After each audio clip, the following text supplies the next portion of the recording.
What's going on, everybody? Round two. Fight. Let's get it on, man. Let me make sure it sound good. Hold on, I got my sounds going good. Soundboard, I don't know. Hold on. Let's check the soundboard. I think we good. All right, I just want to make sure that we don't play no crazy sound and I got to stop it. All right, let's see. Cool. We got, okay, good. Sticking out your... No. Okay. Round two. Okay. Okay. So we good enough with sounds. Yo, what's popping, y'all? What's going on? Talk to me in the chat, man. Burn the damn chat up. We hot. It's a late night, man. Matter of fact, y'all playing with me, man. Let me go in here. What's this? I don't know. That's hey, I don't want to make that. Let's see. Ooh, that might put a little hell on the boy chest. Yeah. All right. This gonna put a little hell on the boy chest. Tanya, what's going on, Tanya? We got one hell of a show. We're going to get right into it. We're just going to go ahead and start the show off right. Burn up the chat. Share it out. You know what we do here.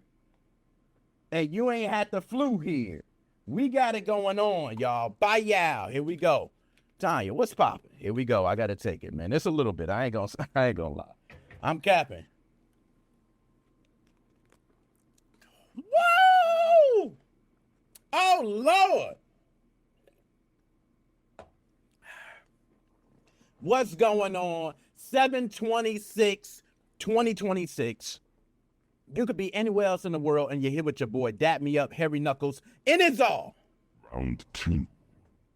Fight.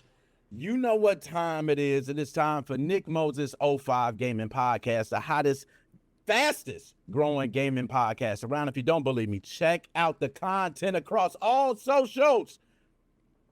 We live everywhere right now. We on TikTok, Facebook, where my YouTubers at, where my Twitch squad at. You know the Sunday podcast is a big one, so I don't even want to hold you up. I appreciate that, Tanya.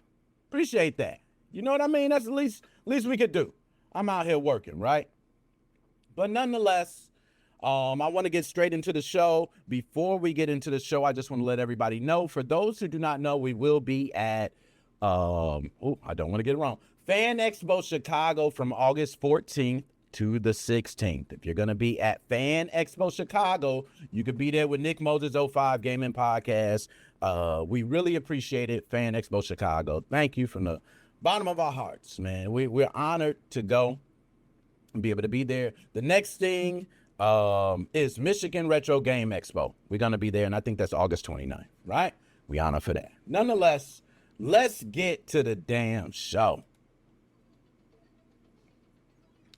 Yeah, y'all know what time it is. This is the time for the show. Now, I'm going to try this, see if I can do it without headset. See, the one thing I don't like about this is I don't know if stuff is really going on right now. You know what I'm saying? Like, I can't really hear what's going on, so nah. I can't do it. I could, but you know what? I got the sound thing here. I can see it. If the sound ever goes off, let me know if anybody would sound or nah, I can't do it. I got to have a perfect show. For those who do not know, I am the producer. I am the writer. I am the graphic artist. Okay, I'm the videographer. I'm the director. I am, no, for real. I'm not joking. I got to lay down everything. All right, GM bros, we got you. I hope that's like good morning bros or something, not no wild stuff. What's going on? But nonetheless, this is Gaming Gone Wild. We talk about video game crimes that have happened recently. Y'all know what we do. We bring up a video, show y'all what's happening, and we break it down. And we have some of the hottest stuff floating around the web right now, many short clips, and a lot of people have been asking for the long form. And shout out to the podcast, man. The podcast folks, the audio listeners out there, my truckers, shout out to y'all, man. Showing the love, man. So I got to make sure to get the audio all out there for y'all of what's happening. So nonetheless, let's go ahead and get to the first story of Gaming Gone Wild, and we're going to pull up the video on screen now. Ab, what's going on? Dap me up, Harry Knuckles and all. Good to see you, man. Here's the first video. Should show up on screen. You should be able to see that clearly. All right. Yeah. You read it correctly. A 21-year-old Florida man is accused of helping infect thousands of gaming computers, y'all, stealing hundreds of thousands of dollars in cryptocurrency and then leading federal investigators directly to himself. Yes. Because apparently nobody explained that Uber Eats deliveries have receipts. Uber Eats deliveries have receipts. Federal agents have arrested Zaire Dontavius Zamarian Wilkins. This is on July 14th after investigators connected him to an alleged malware operation involving games distributed through where else? It's a place that a lot of you know. Steam. I use Steam very often. I thank God didn't fall victim to this, but many others have. According to the federal complaint now, Wilkins and his alleged co-conspirators launched 8 malware-infected games between May 2024 and February of 2026.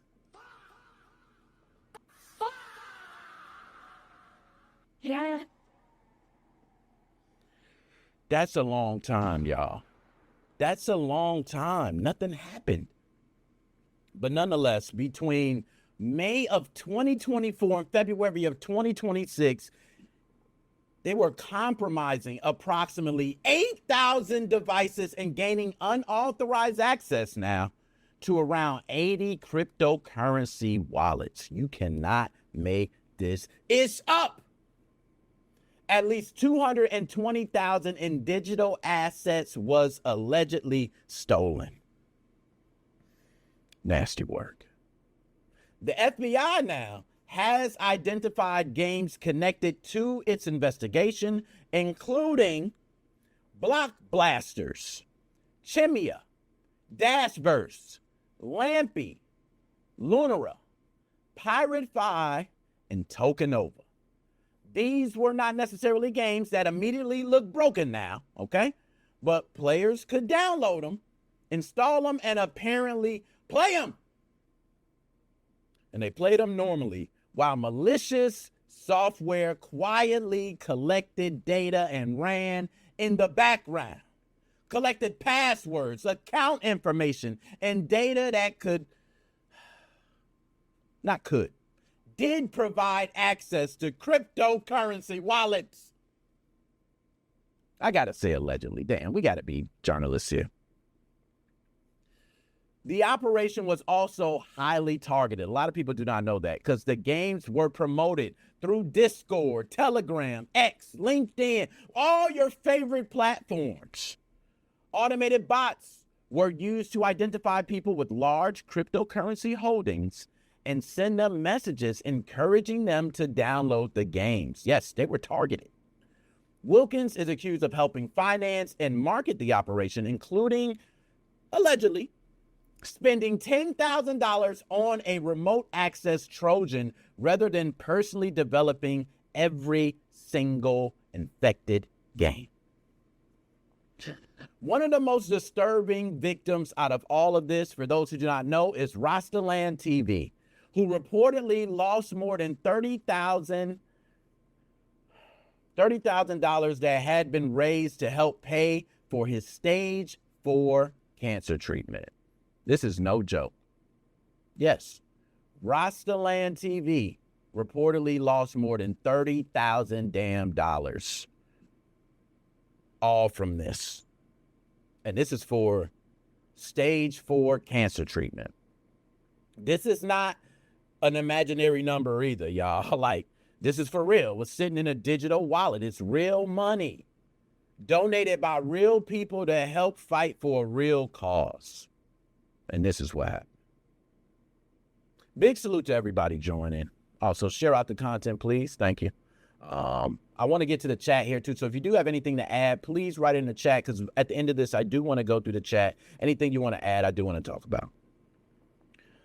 But then came the part that sounds like it was written straight out of comic book, bro.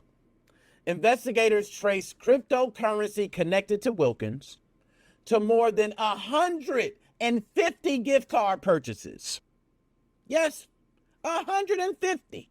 Not one, not two, not 150 gift card purchases. We talking about some of them connected to the Uber Eats cards, y'all. Oh, man, you got Uber Eats cards connected to your account. You got the address, the phone number. You're using the university email address. You snitching on yourself. Self-snitching at its finest.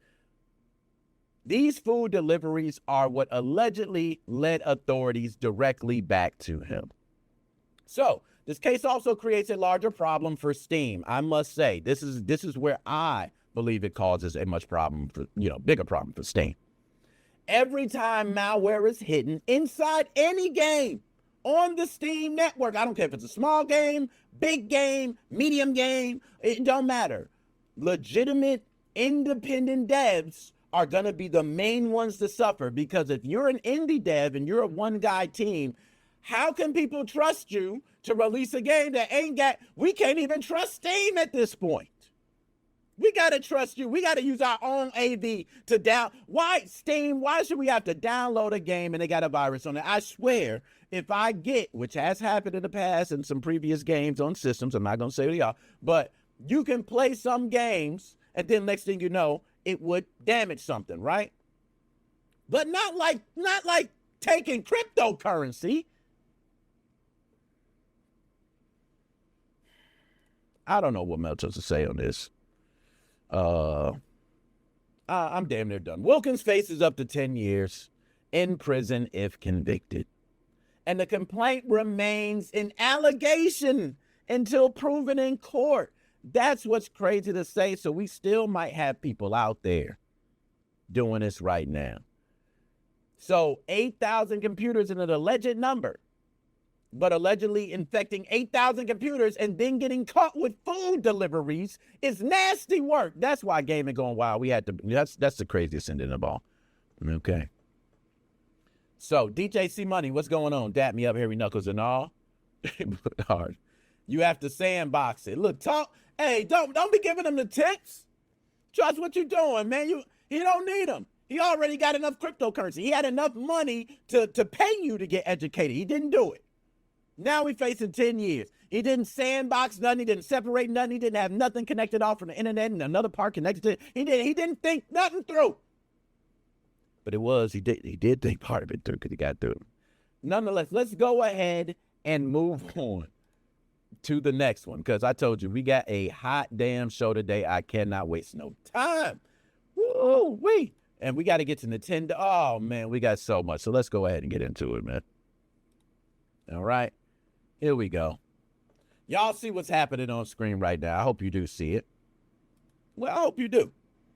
They're going to town, as you can see. Okay? Going to town. More Pokemon. More trading cards being stolen. This is enough, man. So 2 thieves smashed through the front window of a Minnesota gaming store at 4 a.m, ripped down the Pikachu display, and emptied Pokemon products from the shelves. And these just weren't any type of Pokemon products. They were very valuable. They escaped with as much as $50,000 in merchandise. But the most painful part of the story is that the store had already lived through something much worse. This is the second one. They've been dealing with this nonstop. I'm telling you guys, in the next election cycle, we will see a lot of these people who are talking about gambling stepping up with either trading cards or video gaming machines, because these are 2 things that recently criminals have taken a quick advantage of. So surveillance footage captured 2 people breaking into Punch Out Gaming. Yes, this is the Punch Out Gaming owner on screen. They broke into Punch Out Gaming in Forest Lake early Saturday morning. Now, once inside, they targeted display cases and shelves containing sealed high-value Pokemon products, as anybody would expect. But owner Eric Johnson estimated the stolen inventory was worth between $30,000 to $50,000. Oh, damn, y'all. Round 2. I don't know if I could deal with that, man. The store remained open, believe it or not, afterward. I don't know how the hell. You know that is dedication to the most. So big salute to you for that, because I don't got the guts. After that happened, we are shutting down. All right? They were still operating behind a boarded up window while the employees was cleaning up and restocking whatever they could. They just kept working. So big salute to the employees, man. I gotta say, I ain't got it in me. So big kudos, y'all. Y'all, like, I either need revenge or something. But when people hear insurance, they assume business will simply receive a check, right? Y'all hearing, oh, the insurance is going to take care of that. They're going to get a check. Let me tell y'all, that is not how collectibles work. So let me explain to y'all how collectibles work.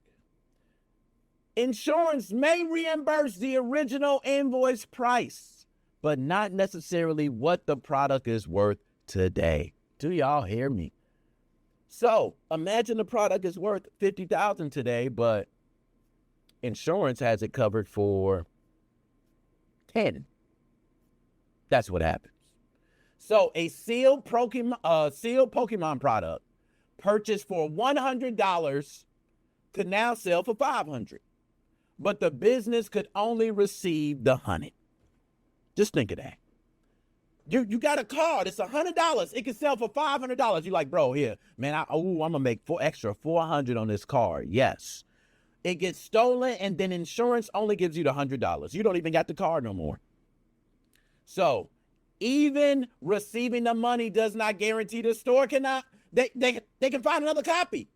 You can give them as much money as you want to. You don't know if they're gonna find another copy. Rare cards a lot of times and discontinued sealed products cannot always be reordered from a distributor. Let's get that straight. Once they've stolen, years of appreciation, inventory building, all that love and everything you grab, the moments and all that, the future revenue that you dream of will disappear in a matter of minutes. That's why you find people getting safety deposit boxes and putting very expensive cards in there.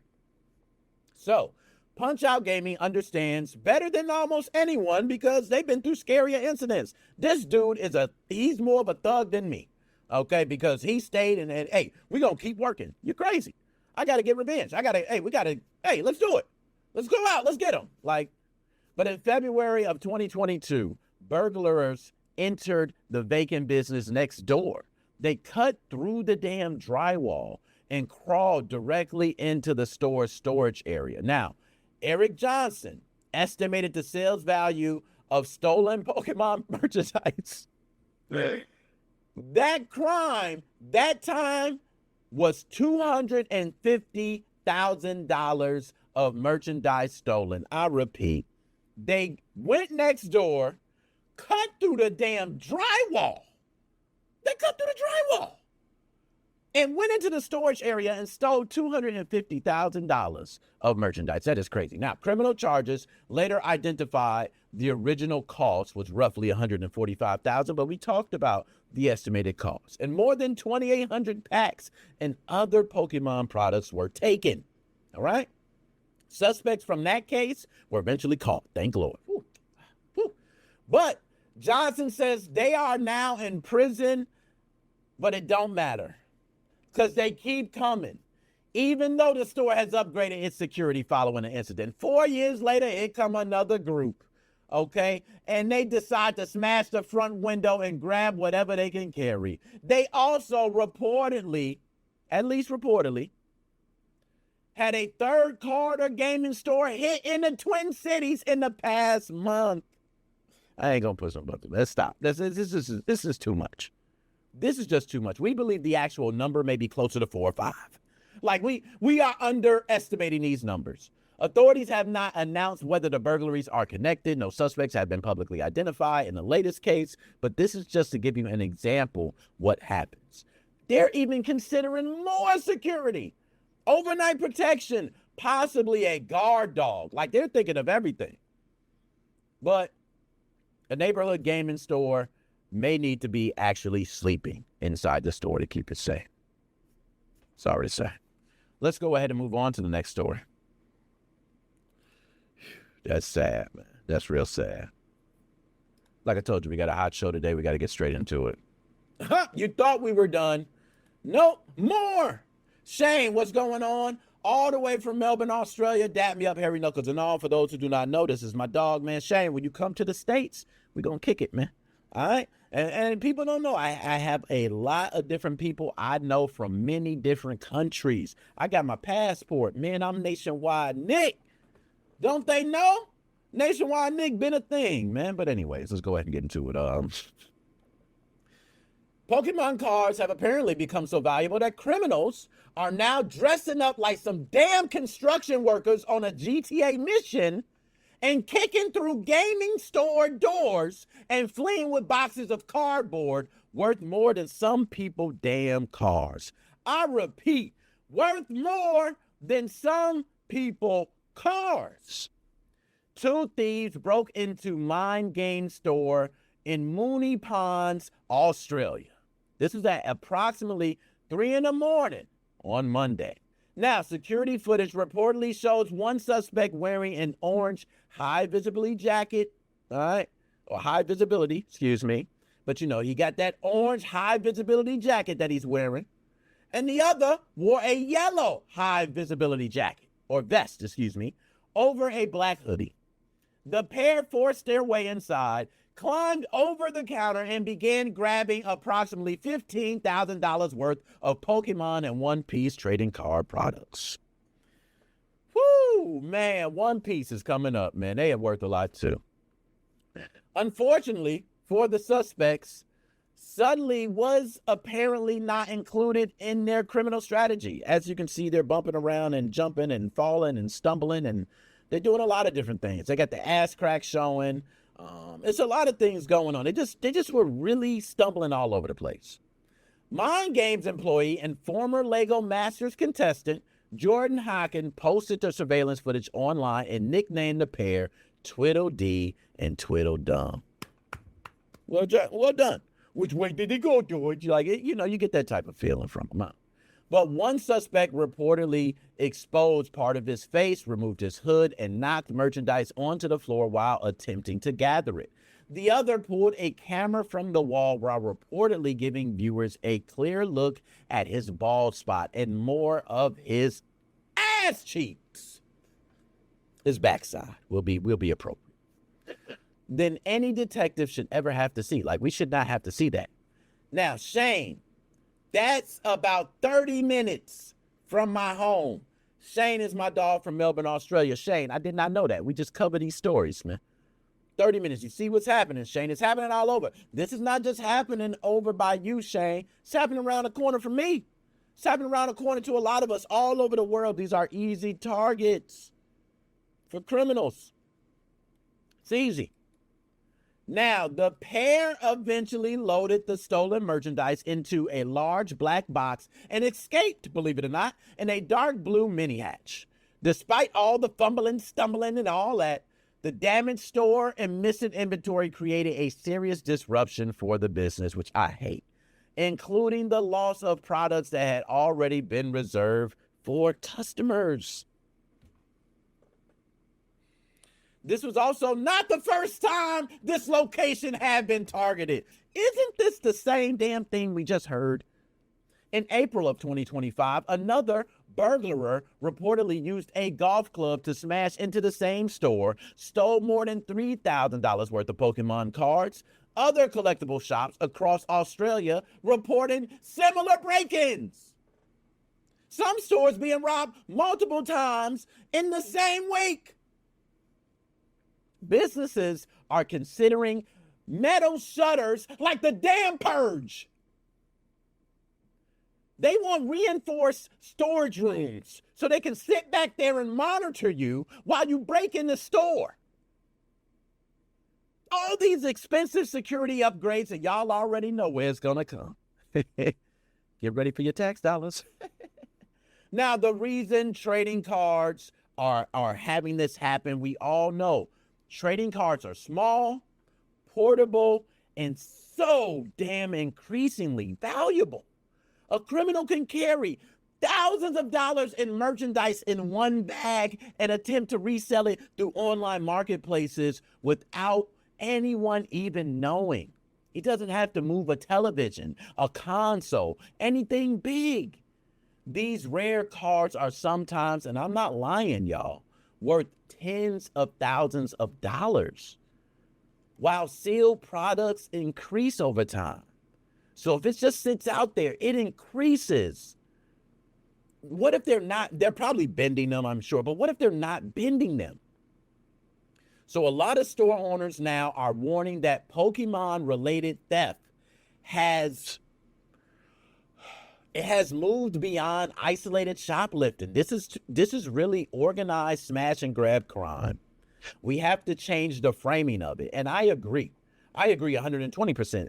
We have reached way beyond normal. Like a normal just, hey, they broke in, they got some cash out the cash register. We're way beyond that. We are talking, I agree, organized smash and grab crimes every time this happens. They're almost always premeditated. A lot of times, I would say 50% of the time, they're going directly where some of this stuff is. So they're either staking it out or it's an inside job. Some businesses believe it is no longer a question of whether they will be targeted, but when. So 30 years ago, children were told, gotta catch them all, gotta catch them all, gotta catch them all, gotta catch them all. And in 2026, they catching all them damn things in your store, breaking the glass. They catching them all with golf clubs, breaking through the windows. They catching them all with sledgehammers through the glass. Yeah, they catching them all right. And police probably catch one or two. Police probably catch one or two, and everybody else go free. My bad, y'all. I went off on that. I wasn't supposed to go off. We ain't gonna go no further on this one. Let's move on to the next one. So this I told you, we got a hot show. We got to go through it. We got a lot of stuff to go through, man. That was just so crazy. I just vented a little too much. This one, I want everybody to take a closer look at this gentleman. Yeah. You got it right. Everybody, you are not mistaken. This is West Virginia's state lawmaker and public school teacher, David Elliott Pritt. For those who do not know, he is facing a federal charge after investigators allege that he used Roblox and Snapchat to develop I got to watch my wording on this. He used Roblox and Snapchat to develop an intimate relationship with an underage student. This was not a case involving a random stranger either, entering a child's game.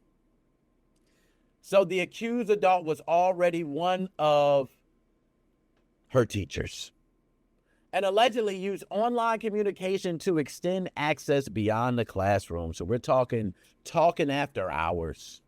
Imagine you got a daughter, man. Hold on. No. Hold on, I'm tripping, y'all. My fault. Let me get my soundboard. I got to turn my soundboard up on that. That's crazy. Yeah, we need a couple sounds. Give me all this credit. Hold on. Like, that's crazy, bro. I didn't know it was like that. Like, if I got a daughter and then I find out my teacher texting on the low, you know what I'm saying? That's different in college. Your daughter can do what she wants. It's still weird. But to honestly think my daughter texting the teacher, they kiki-keying. And then not only they kiki-keying, they sending flirty messages back and forth. Nah, I ain't going with that. So David Elliott Pritt, 36 years old, was arrested July 22nd and charged in federal court with enticement of a young woman. According to the criminal complaint, the girl's family contacted law enforcement on July 9th, reporting that she had been abused by him. Investigators allege that Pritt began communicating with her through Roblox. Yes, I'm going to repeat. Investigators allege that Pritt began communicating with her through Roblox. That's how it began. And while she was an 8th grade student during the 2024-25 school year, before moving their conversations to Snapchat. This is crazy, man. I don't even know. This is getting wild, man. But the complaint alleged that the conversations became increasingly personal and that Pritt eventually told the student he loved her. During the summer of 2025, he allegedly began sending explicit material and requesting images from the young one. Now, investigators say that after both Pritt and the student moved to Oak Hill High School, he repeatedly asked her to meet him inside the classroom where alleged activities happened between 5 to 10 times, bro. This is wild. This is crazy. This is a public figure, bro. Damn. Wow. Okay, hold on. Let me get back to it. I know some people might make West Virginia jokes, right? Because, I mean, it's rightfully so. It's perfect timing, but damn, man. 5 to 10 times? Like, I gotta, you know what? We ain't even gonna do that. I ain't gonna do that. The alleged physical encounters ended around December 2025 or January 2026. Not sure. It's alleged, right? Investigators say Pritt continued requesting explicit images through July. He also allegedly warned the student that if police examined their phones, it would open up hell in their lives. He also told her that he would lose his entire life if anyone discovered what had happened, and he was correct about that. As you're on my screen right now. Pritt represented Fayette County's 50th district and served as an assistant majority leader in West Virginia House of Delegates. He was originally elected as a Democrat in 2022 before switching to the Republican Party in 2023. Following his arrest, though, House Speaker Roger Hanshaw removed him from all official House roles. He made sure that shit happened quick. Snap. Called the allegation shocking, disgusting, and urged him to resign immediately. He resigned. Yes, no other way. He resigned, got kicked. It was done. Now, the West Virginia Department of Education also suspended Pritt. They suspended Pritt of his teaching certifications. Yes, they did. Now, while Fayette County Schools suspended him without pay, I bet he could still go teach somewhere else. That's what I don't like about stuff like this. State education officials said teachers hold position of public trust and emphasized that their primary concern remains the student who was allegedly abused is taken care of. More than 80 members of the House have supported calling a special legislative session to consider removing Pritt from office, and Speaker Hanshaw requested lawmakers return on August 10th to vote on possible expulsion. Pritt remained in custody and had not entered a plea as of the latest reporting. I want everybody to know that. All right? Big salute to Ab. Ab, appreciate the clips. We got to talk, Ab. We got to talk. Roblox may have been where the alleged communication started, but the central issue is not the video game. I don't want people to take that, but that's where it came across our radar and able to be talked about because of news. But the truth is, it is an adult accused of exploiting the authority of and trust given to him by a student. This is a teacher-student relationship. This is an elected official. Like, just think of that. An elected official doing this, man. Pritt allegedly worried that he would lose his entire life, and guess what? You lost it. You lost it, man. It's a wrap. It's over with. I ain't got nothing else to say. And that, y'all, is Gaming Gone.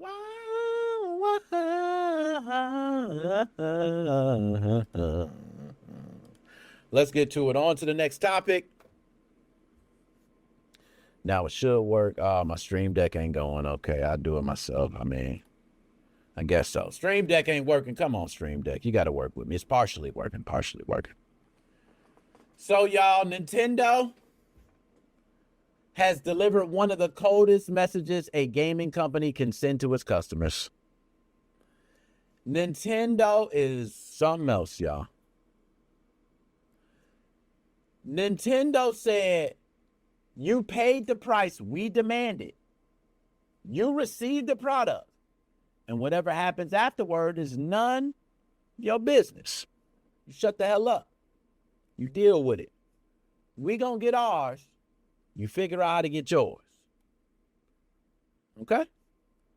So, Nintendo delivered that message. I'm talking about that's a cold message, man. That's pretty much what they said. I'm gonna just go ahead. They pretty much said, you paid the price we demanded, so oh well.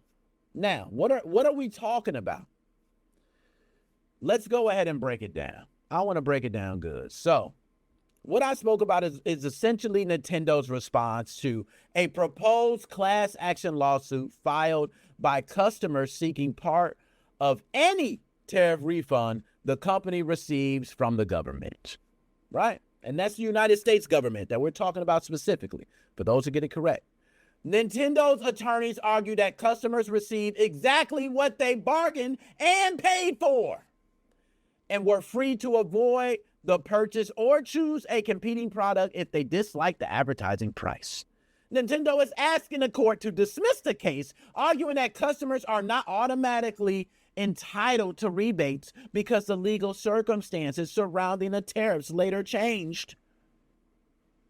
Now, before everybody start grabbing, your pitchforks, your torches, your Glocks and all that, Nintendo's strongest defense deserves to be heard, okay? Because part of it is legally and economically reasonable. All right? It is. Be honest. And that's coming from me, a guy that Nintendo has actually came and taken down videos of. Yes, for those who do not know, my YouTube channel, I had videos taken down by Nintendo. It was requested by Nintendo. It was so bad that I took down 75% of the videos on my channel at that time. My channel was mostly a Nintendo channel. Go on. So that was Nintendo. But in this case, Nintendo was the importer that paid the tariffs to the government. Customers did not receive an itemized receipt saying that $10 of their controller purchase was part of the federal tariff. Like, you didn't see that on your receipt, did you? All right, you didn't see that. No. Now, if you would have got your receipt and then it had the controller and then you would have seen federal tariff price $10 on your controller, then you might would have had an argument, right? Then you could have said something. But no, you didn't see that. You just paid the price. That is the truth. Nintendo is right on that. I don't want to argue that. They paid one retail price for a finished product, and that price may have reflected memory, labor, manufacturing, shipping, retail margins. I mean, I can go all on all day, okay? But it's Nintendo's own profit strategy. And the more I've been digging up and reading and learning, I can't just be digging into the business like that and ripping into them as much as I want to. Okay? I do. I felt it coming. That was Nintendo. The ninjas don't play. They kick my ass all the time. Every time I talk, they got little things that fly in the air and go, yeah. Okay? So, that distinction is why companies such as UPS and FedEx, they're very different. What they did, in many shipping transactions, the customer directly paid an identifiable tariff charge, while the shipping company acted as the broker handling the payment. That's genius. That is genius. Nintendo instead sold products at prices it established, making it far more difficult to determine exactly how much of each customer's payment was represented by the tariff cost. We don't know if it was $10, $5, $7.50, $10. We have no idea how much of that increase that Nintendo made was represented by the tariffs. They got a point there. I got to go with them on that. Okay?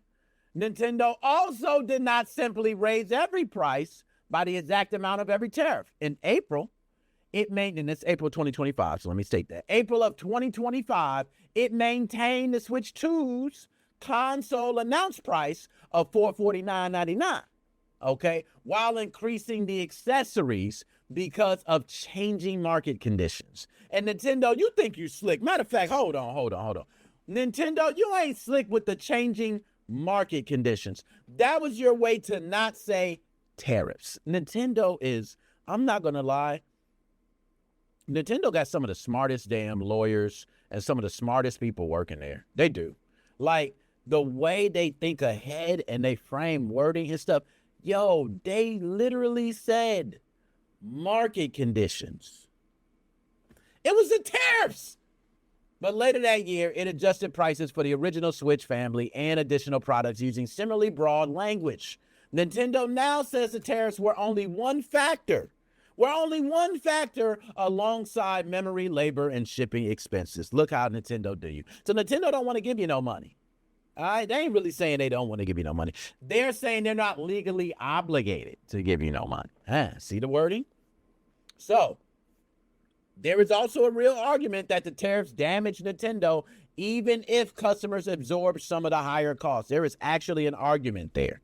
But the increasing price that you made of your console, or I'll just say your accessories, did not reduce sales. It can, but it didn't. But they got a point. Increasing the price could have cost them some sales. They can argue that. Fewer consoles in people's homes can mean fewer games, right? Subscriptions, accessories, yada, yada, yada. But a government refund may compensate Nintendo for money it directly paid without fully reporting lost sales. Disrupted planning. How about reduced demand? The strongest version of Nintendo's case and is pretending that argument does not exist would make this whole discussion dishonest. But it's time to plant a flag, y'all. Nintendo may have the best legitimate legal defense in this case, and its attitude towards its customers is indefensible. And I think this is going to pave the way. Sony's going to do it next. Guess who's going to do it after Sony? Microsoft's going to do it next. They all going to do it, and you all are going to face it. Mark my words. I'm the one to say it here first. I'm going to say it here first. You know, when cost goes up of anything, corporations immediately explain the prices through some bullshit wording. And Nintendo said market conditions. That was actually the tariffs. It was a way that they have to cover when they need to get their refund and you be screwed. They were smart and you got screwed. So the customer is told it's because of tariffs and shipping labor and memory and inflation and so. No, they ain't just saying tariffs, right? They didn't put a percentage on it. The increased cost rolls downhill until it reaches who? Me at the register. You at the register. The guy next to you at the register. That's what the corporations do.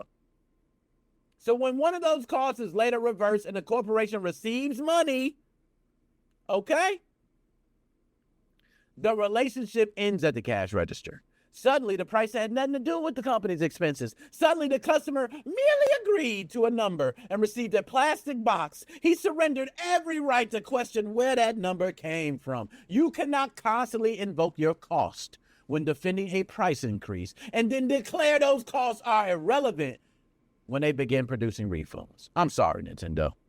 It's not consistency. That is a corporation changing its philosophy depending on which explanation allows it to keep the money. Flat out. Supreme Court did rule 6-3 on February 20th that the International Emergency Economic Powers Act did not authorize the president to impose the sweeping tariffs at issue. So Nintendo subsequently filed its own lawsuit seeking repayment of tariffs it had paid, while consumers filed their case alleging Nintendo could receive a double recovery because of this, after passing at least part of that burden into higher prices. That is true. Now, there is probably at least 8,000 other companies who are also going for these refunds. I will say at time of this recording, Microsoft and PlayStation have not. But I'm telling you right now, this case is going to lead the way for it. Microsoft and Sony do it. Consumers may have difficulty proving exactly how much Nintendo passed along. Can you say it's $5? Can you say it's $7? Can you say it's $2? What can you really say? You're going to also struggle to identify every eligible buyer, right? Especially when millions of purchases go through Walmart, Target, Best Buy, Amazon, all these different places. Some people don't be, man, come on. You got third-party retailers. A judge may ultimately decide that commercial law does not require Nintendo to reopen completed transactions. Yes. They may say Nintendo don't got to do nothing. It's already completed. It's done. The transaction is over with. It is over for you guys. Which means Nintendo gets a refund. But since you completed the transaction, it's over for you. Legal entitlement and responsible treatment are not the same question. Something can legally be defensible while still revealing exactly how little a company respects the people they support, supposedly. Just like you say, market, supposedly. Now, Nintendo does not need to mail $7 million checks out, right? Reconstruct every purchase. But they need to do something. There are other ways to return the value, man. All right? You can reduce prices. How about start there? How about start reducing prices? Since you raise prices because of tariffs.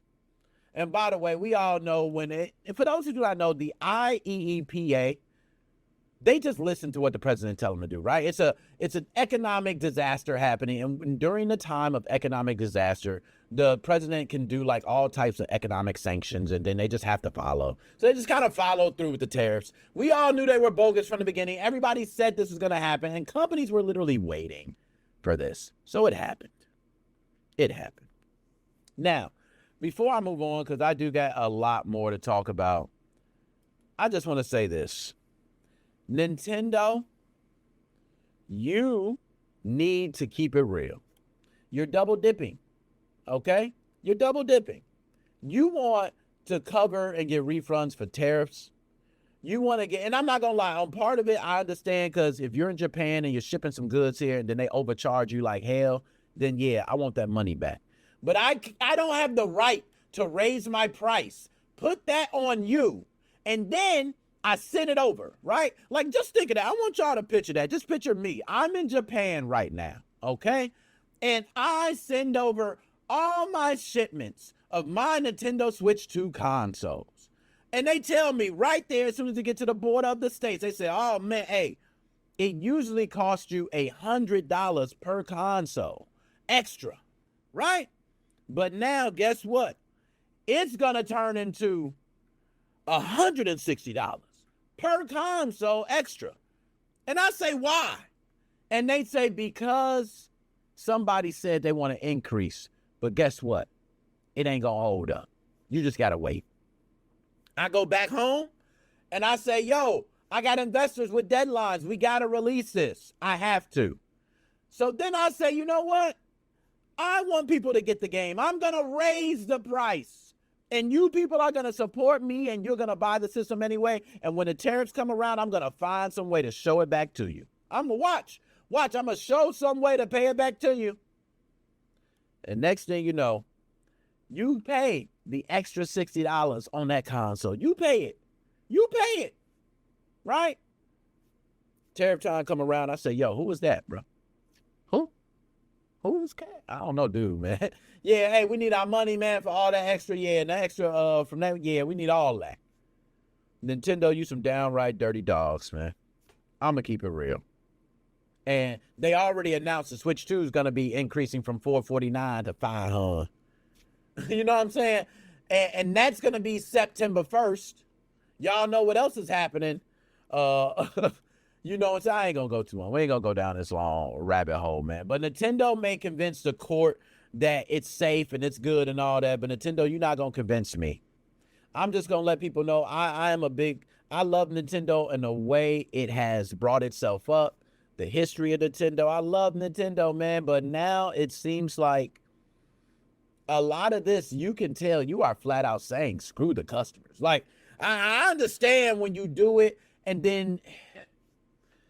And you know, I'm saying that, but Nintendo is going to say the legal defense that they have the legal right to do it.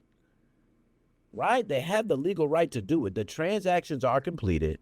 Nintendo did not put any percentage on how much the tariffs.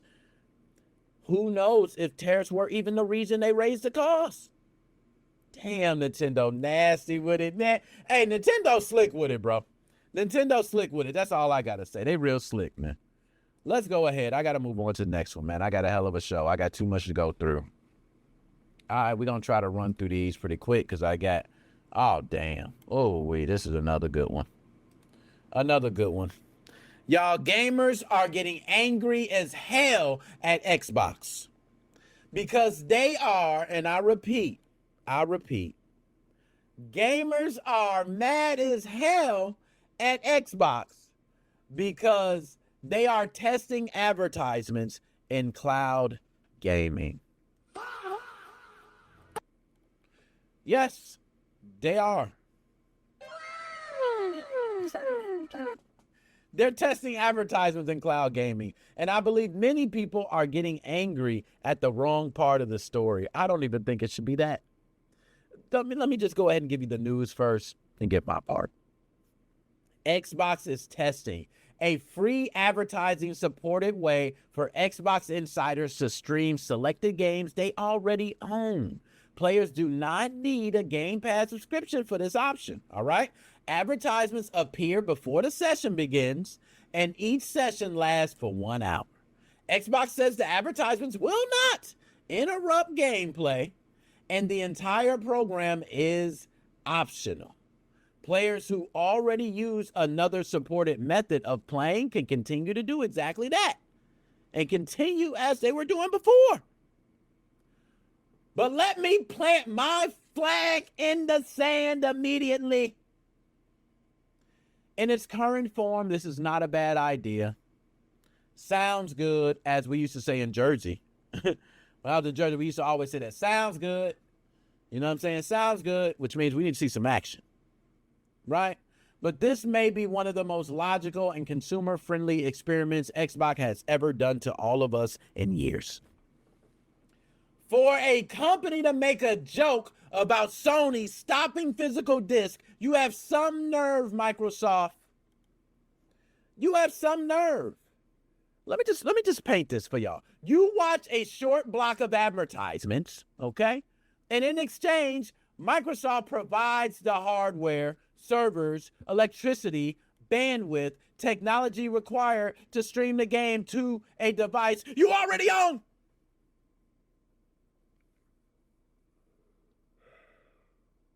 You can play on a television, computer, mobile device, hell, on an older Xbox without buying a new console or paying for a cloud gaming subscription right now. You can do that right now. Yeah, right now. Reports indicate that the current test used approximately 2 minutes of advertisements before granting an uninterrupted 1 hour session. Damn. Now, I know what some people might think.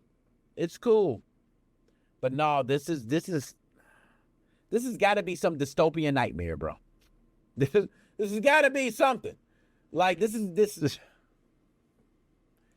that is a voluntary exchange. Like, is people really doing that? I need to know. I need to talk to people. Like, are people really doing that?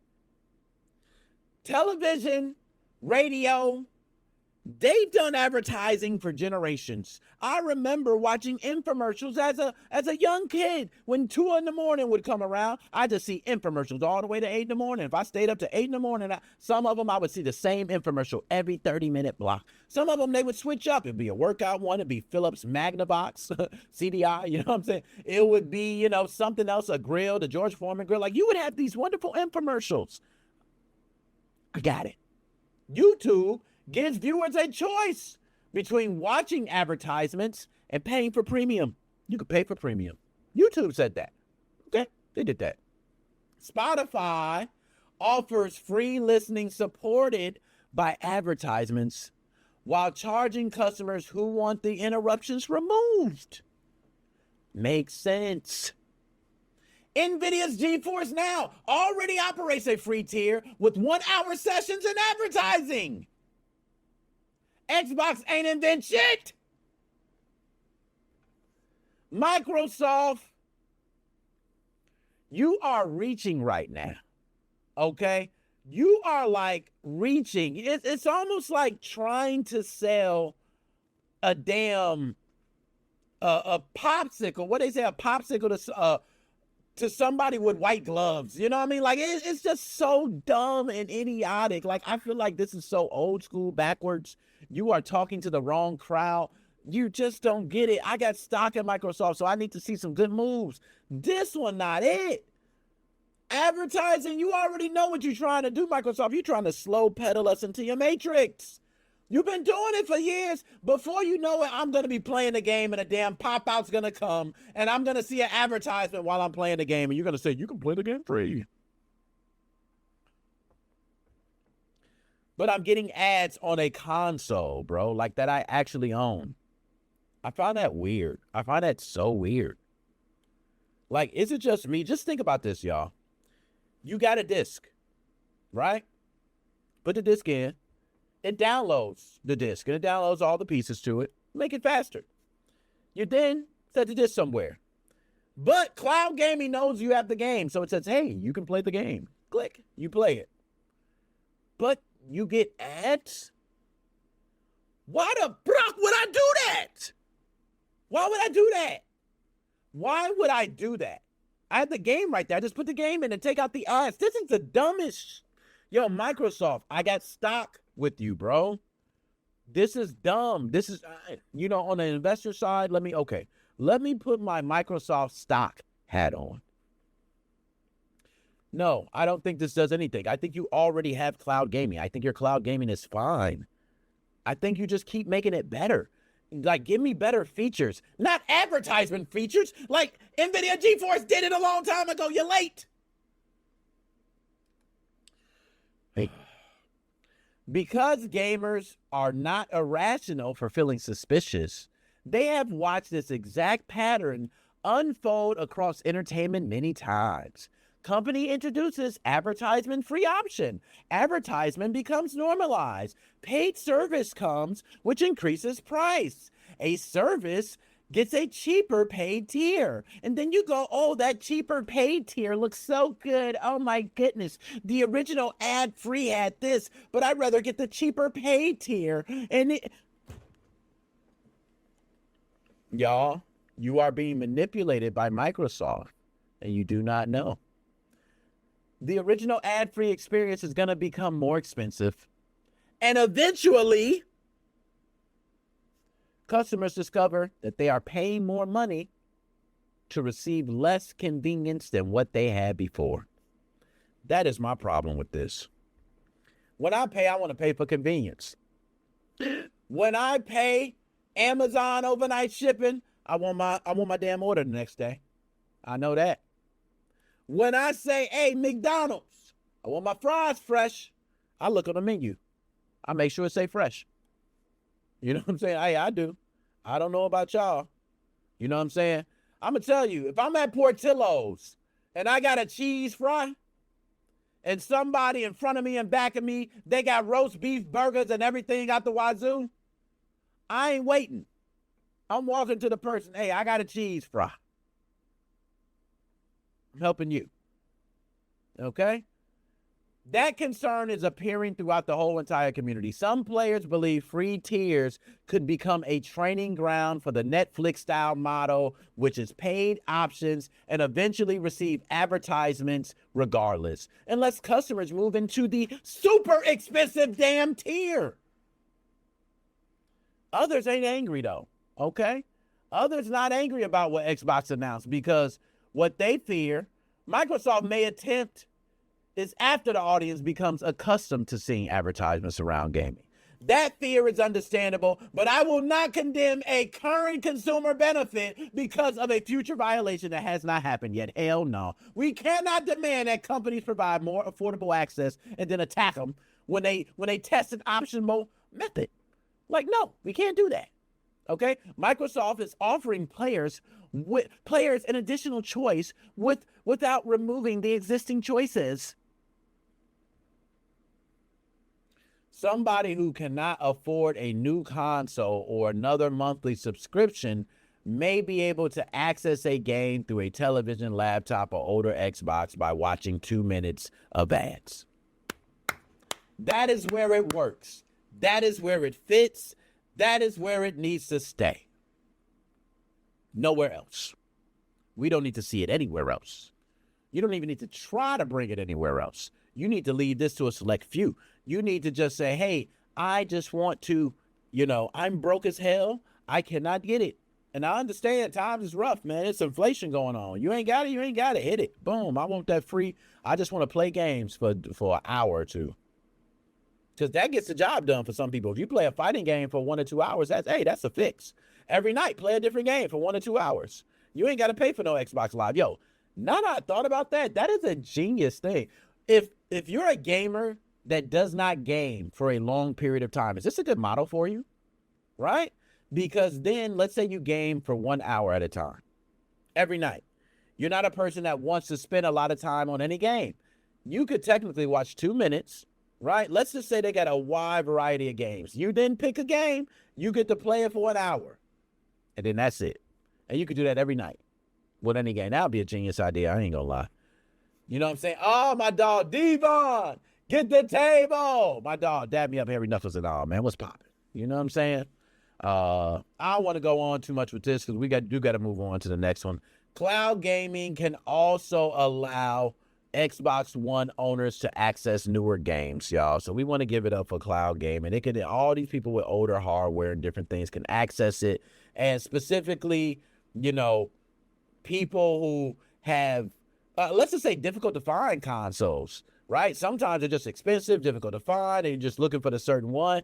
You got certain things that can hold you over. I'll give you that. This will hold you over for a little bit. You know what I mean? But that's about it. I ain't got nothing else good about this. I hate everything about it. This is an experiment to brainwash you. I'm telling you all now, Microsoft is slowly going to roll into a Netflix style.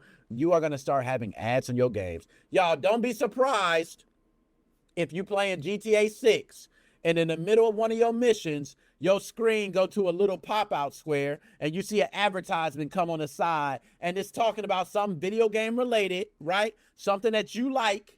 Oh, the new gaming chair, so-and-so, blah, blah, blah, blah, blah. And if you don't hurry up and hit the button to exit out, you'll be in the middle of your mission and lose. And you're going to be so mad. You're going to be so pissed that you lose the mission that you're going to pay for the most expensive tier. Hey, better yet, they're going to make the advertisement come up during the boss. Why not? Right? That's how it starts, man. Don't fall for the funk. Don't fall for the funk. Let's go ahead and move on. I ain't going to hold too much. Xbox advertisements, they should create value. With 2 minutes of advertisements, I don't know, but I hope they provide value. And time will tell, but I think Xbox is going to be a failed experiment. And that's me saying it up front, and I got Microsoft stock. Matter of fact, if y'all don't believe me, I'll log it. Hold on. I haven't checked Microsoft stock in a long time, bro. You know what I'm saying? So let me just make sure my stock's still good. Like, I be talking shit, I got Microsoft stock, and then I go in there, and I'm like, somebody done hit me up or something. You know what I'm saying? Like, you can't be talking all that smack, and then, hold on, where my financial at? Where my financial at? Don't play with it. Okay, I was about to go off. No, I did. Yo, I don't got it on here? No, you playing. Oh, no, my new phone, I do not got it. Okay, for those who do not know, you need to get your, stocking apps. You know what I'm saying? I ain't got my stocking app on here. I'm glad I found it, though. You know what I'm saying? Because now I can go ahead and download it and good. Yeah, I don't got it. Cool. So, let's go ahead and move on to the next one, man. And this one I couldn't wait for, but I could because I was a little hungry. I didn't want to jump the gun. Y'all know what time it is. This is Dude, I Got the Munchies. This is a segment, y'all, where we talk about some of the most, hold on, I almost ran down. Let me cut that off. But this is a segment where we talk about some of the most newest viral foods out. I got my inner fat boy going all the time. For those who do not know, I love to try new things. So the inner fat boy be kicking my ass, man. Now, I'm not, what's crazy is I don't know what's happening to my metabolism. You know what I'm saying? I don't know. For those who've seen me play basketball and y'all seen the live streams, I can eat and hold up, but my fat boy be kicking in. So we got to talk about the latest foods. So without further ado, let's go ahead and talk about our first food of the day for Dude, I Got the Munchies. Now I want to see which one I want to pull up. I'll pull up this one. Y'all, I want y'all to take a look at the picture on screen, man. Yes. What the hell? It's the same thing I said. The Simpsons. KFC is going international with 2 collaborations that sound like they were designed out of a damn dream for me. I'm gonna be honest. All right, Spain and Portugal are getting a Simpsons menu featuring the Roski burger. I think that's how you pronounce it. All right, but it puts chicken, bacon, and cheese between 2 pink donuts plus spicy chili bites and a blueberry squishy inspired drink. And meanwhile, Hong Kong, they're getting an Evangeline menu with a purple spicy chicken burger. Damn, what the hell? Yo, this is a lot. Hold on. We got to slow down. We got to slow down, y'all. We got to slow down. McDonald's, what are y'all doing international? I know the whole World Cup just happened, but holy hell, it's so much. I got to take that in. Like, I just seen donuts, chicken, and cheese, chili bites, and hold on.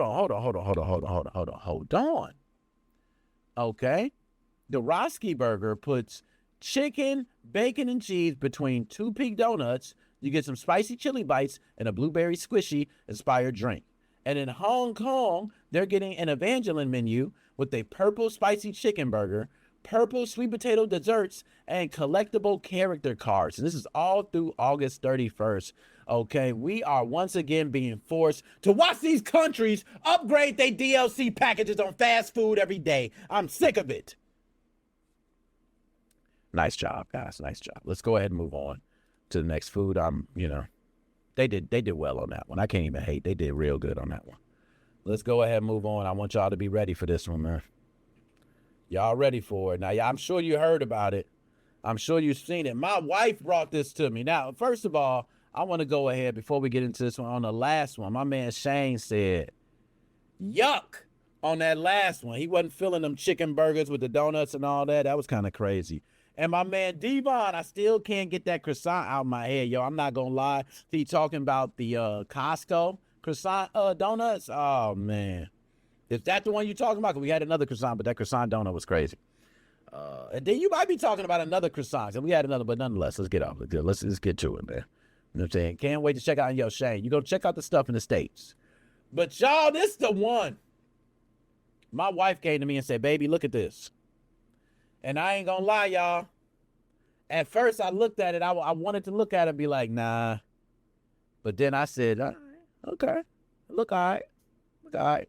You know what I'm saying? I had to be humble. Because McDonald's has launched the honey brown butter bacon, egg, and cheese biscuit featuring bacon, folded egg, and American cheese in a sweet brown butter spread. There is also a honey brown butter chicken biscuit. And customers can add the spread to other breakfast items such as the Egg McMuffin or McGriddle. Now, these limited time sandwiches arrive July 21st and will remain available until supplies last. That's what I heard. So they're available now. So y'all better go out and try them. Okay? They're going to be available until supplies run out. Y'all better hurry up and try it. We got honey and butter on a biscuit. That already makes sense, right?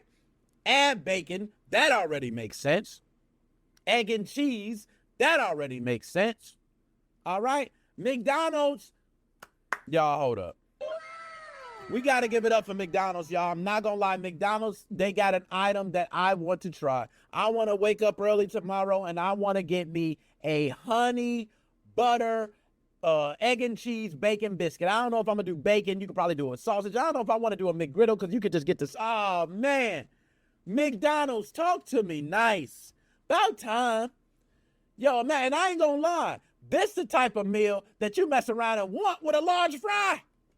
You're mixed up. Oh, McDonald's, you might have to do an all-day breakfast, McDonald's.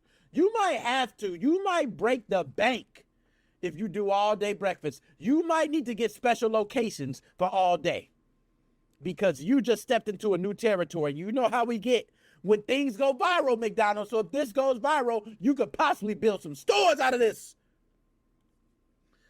My fault, y'all. This is too good. This is just too good. We're going to move on. I'm not gonna big up McDonald's anymore. Okay?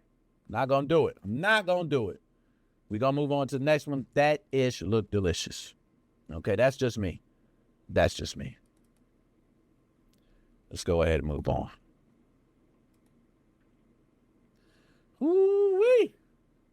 talking, boy. Ab, appreciate your Ab, man. Matter of fact, Ab, I need to give you my number, man. I got to hit you up. Y'all, Pringles is teaming up with B-Dubs. Yes, y'all see, I cannot believe this, bro. Pringles has had a lot of wild mix-ups recently. But now they're teaming up with Buffalo Wild Wings to turn 3 of their popular wing sauces into chips. This is crazy. We talking about Parmesan garlic, okay? Very popular. I think a lot of people love the Parmesan garlic. We got medium buffalo and Asian zing. Now, they're also saying that these flavors are ranging from buttery cayenne heat to like sweet chili. Like I'm hearing a lot of different things, right? But the cans begin appearing at select retailers in July before launching nationwide in September. Suggested retail price, $2.69. I remember when a Pringle can was $1. I remember when they went up to $1.25. I remember when they went up to $1.50. I remember they made a bigger one and charged $2 and said the $1.50 one is the small. Like they really got us to the string. They got us. Okay. But nonetheless, Parmesan garlic may be the safest choice out of all of these if you're just wanting to try them. But there are many people who love the Asian zing, the medium buffalo. You now get to try these Pringles. I want people to, let me know, what do you think about the Buffalo Wild Wing Pringles? Is this something you're going to try? If you try, hey, more power to you. Let me know. But for me, I'm just going to stick with the Parmesan garlic. I think that'll be good. I think that'll be real good. Okay? So, man, Buffalo Wild Wing, I got to give it up for him. Got to give it up for him, man. Let's go ahead and move on to the next one. Oh. I seen a sneak peek of the image. I shouldn't even done that, man. I shouldn't even done that. Hold on. And then this wasn't even an image I saw, y'all. I saw a different image, man. Hold on. Let me put the one I saw. Was it this one? I saw this one. Oh, Lord. Which one looked better? I don't know. Let's put that one up. Oh, goodness. Y'all. Okay, before I even start talking about it, $5.50 in Australia for Pringles? Oh, you better be playing Shane. Shane, that's crazy. That is ridiculous. If you're talking about $5.50 for some Pringles. Man, I'm going to tell you, Shane, you're going to be fat as hell you come over here, because I was just at Jewel. They had a sale where you could get the Lay's bag of chips, a big-ass bag of, they was $2 each. Shit, you're going to be eating hot dogs and chips your whole time here. You might as well get used to hamburgers and chips and hot dogs. Like, that's all we be. You go to the grocery store here, Shane. I'm not going to lie to you, Shane. You go to the grocery store here around, like, barbecue season, you ain't going to find no hot dog buns, no hamburger buns. That's it. That's all we grill. We grilling all day. Right? Everything else we eating with hands. The chicken wings, the turkey legs, and all that. Hey, I mean, we eating with wings. I'm tripping. We eating with hands, all right? But nonetheless, he said, not bad. I'll try them all. I'm with Devon on that. I probably try them all. Because they don't hurt to try. Right? But the Parmesan's going to be safe. I can say that. So, we got to talk. Nothing Bundt Cake is bringing back lemon raspberry. Yay. But they're introducing a limited time turtle cheesecake swirl buntlet. This new dessert combines white cake, cheesecake swirl, Oreo cookie crust, caramel, chocolate sauce, and toasted pecans. I think this is a dream come true. It will be available from July 27th through August 9th. While lemon raspberry remains on the menu through August 30th, and I will say lemon raspberry is some of the most delicious I have tasted. It's probably my number one right now. I have to try the turtle cheesecake. This is something I will probably have to run over somebody to try. If there is a line, I'm not going to say I'm cutting, but I'm going to say I'm getting it early. Okay? Turtle cheesecake inside a Bundt cake is nothing you can ever refuse. And if you refuse it, I don't think you really like cake. Just be honest. This is, bro, what? Can somebody check him? Hey, producer, can you check him Nothing Bundt Cake open? I'll pay. It's on me. It's on me tonight. You know what I'm saying? It's on me. It's on, hey, we getting it tonight. I'm on my fat boy tonight. Because holy hell, that damn. So for those who don't know, let's go ahead and repeat. That is the turtle cheesecake swirl buntlet. Please try that nothing but cake. Let's move on to that. That is too good. That is, I don't know which one was the best so far. We had a couple tough ones. I don't know yet. I really don't know. Now, we got a couple. This is a couple pictures. Let's pull them up. All right, let's see this one. Okay, I'll take this one. So, Starbucks is adding 5 orange cream drinks beginning July 28th, covering nearly every possible way someone can consume creamsicle or dreamsicle, whatever you want to refer it to. All right? The lineup includes an orange cream cold brew, iced latte, a matcha, chai, and frappuccino, using either orange vanilla flavor or orange cream cold foam. The frappuccino goes all the way by blending orange and vanilla with milk and ice before adding whipped cream underneath and on top. I'm not going to lie, that sounds good. The cold brew sounds refreshing, but orange cream, is it matcha? Is that how you pronounce it? Matcha? How you pronounce it? But orange cream matcha may be the drink that's probably going to be the bravest, right? Like, I don't know if I could try that, man. That look like Swamp Thing, right? Like, don't that look like a swamp? Like, I just got to point to it. It almost looks like a swamp because on the swamp, the water's green and then at the top you got the floating stuff. Like, they should call that drink Swamp Thing. It should be called Swamp, right? Okay. Shout out to Snackwire, okay, for the image. I think Snackwire's on Instagram. They have a lot of new snacks too. So shout out to Snackwire, man. Appreciate you. How y'all feel about these, man? They also got the unicorn frappuccino. I'm not gonna lie, the unicorn frappuccino is I have to try that too. I'm on my fat boy stuff. Now that's through August 15th through the 16th, so don't worry about seeing it anytime soon, it seems like. But hey, you don't know. I don't know. It might be somewhere else. Don't even take my word for it. That's just what the image say. All right, but the unicorn frappuccino will be back. So, price more expensive than a new car. Yo, Shane, I ain't gonna lie to you, man. I ain't gonna lie to you. It's about $7 to $8. You know what I'm saying? You're gonna pay yourself about $7 to $8 for that drink. Yeah. About $7 to $8. You might come out 10. You might come out 10 with the right drink. You know what I'm saying? Just depends. So them drinks can get expensive. I will say that. Let's go ahead and move on to the next one. Okay, here we go. On to the next. Hold up. Oh, snap. What the hell? So, y'all. This got me choking just looking at it.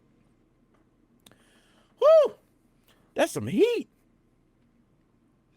I ain't got nothing in my drink. I need something. Woo! It's hot. Blue Moon is turning its traditional orange garnish into a ghost pepper challenge. Each limited edition kit includes a dried orange slice coated with Frank's Red Hot and Ghost Pepper, a marked Blue Moon glass, hot sauce, and a gift card toward a 6-pack. Participants are supposed to bite the orange first and then measure how much beer they need to survive the heat. That is the whole entire thing, all right? With only 100 kits being sold online, the drops are happening randomly, I'm being told, all right? It may be the first drinking challenge that I have ever seen where finishing a beer may involve you passing out and going to the hospital at the same time. Like, finishing a beer was usually straight. This is the first time I think you might finish a beer and need to go to the hospital. Like, do y'all see that? It's coated and you have to bite it? So you telling me you bite it, cover? Oh, my Lord. Yo, that is going to be the sourest, hottest thing. I want to know right now, who thinks they can handle this? Who thinks they can handle this? Who thinks they can bite that, drink the entire beer, and it's nothing? Who thinks so? I got to know. Because I know I can't. And I'm just going to say it now. I can't. So, without further ado, y'all, that is, dude, I got the munchies. Let's go ahead and move on to the next one. Now, here we go. Oh, hold up. I'm messing up. There we go. Y'all know what time it is.